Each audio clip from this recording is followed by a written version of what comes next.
кымбат, көп функционалдуу дизайны бар сумкаларды кимдер гана көтөргүсү келбейт.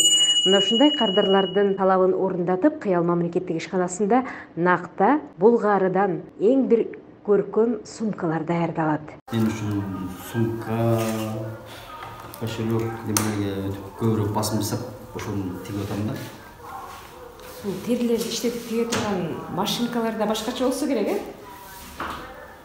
İşletkеним го терини биз азыр заводтон алабыз, өзүбүздүн.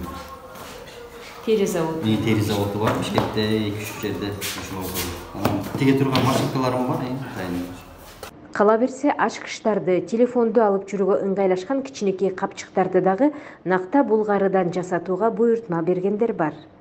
Дизайнды өзүм эле өтүп атам, кээде азыр интернетте деле толтуруп, ошолордон алып идеяларды. Идеясын алып. Улуттук колоритти кошосуздар, Кыргызстан оюнун кош. Мисалы, бул жерде турган нерсе кошелек эмес, документ салгыч эмеспи? Документтерге майда чөй салса, кошелек катары кетет. Анан менин билишимче заманбап азыр элдер ноутбук көтөрөт, ноутбук көтөрөт дегенде планшеттерге ылайыкталган да продукциябыздар бар экен, Ооба, эми жакында ушундай ноутбукка ылайыктап Менин заказ. жана делегацияларга билим кылганга да жакшы идея экен да. А бул турган нерсе эмне? Бул сумка катарында колдонсолот, анан чыны кап да, илгерки. Жана боз үйлөрдө тургандай.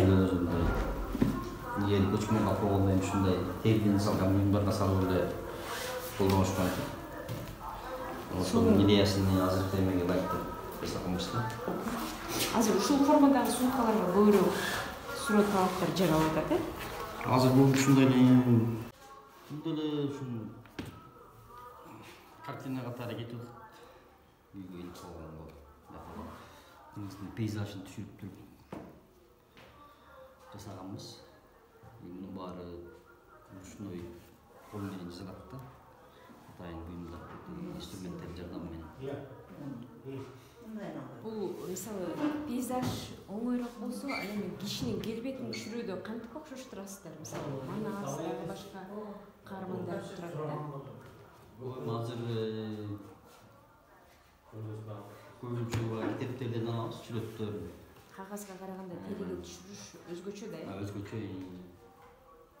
терини биринчи аябай сууга чылап, анан кайра кургап тоорусуп жатканда өзүнүн бир моменти болот, ошол маалда түшүрөбүз да. Боектор кайсыл жактан алынат? Боектор кадимки эле жүн боегон боектор колдонулат. Сиздер Кыял мамлекеттик ишканасынын тери менен иштөө цехинен даярдалган атайын чыгарылышты көрдүңүздөр.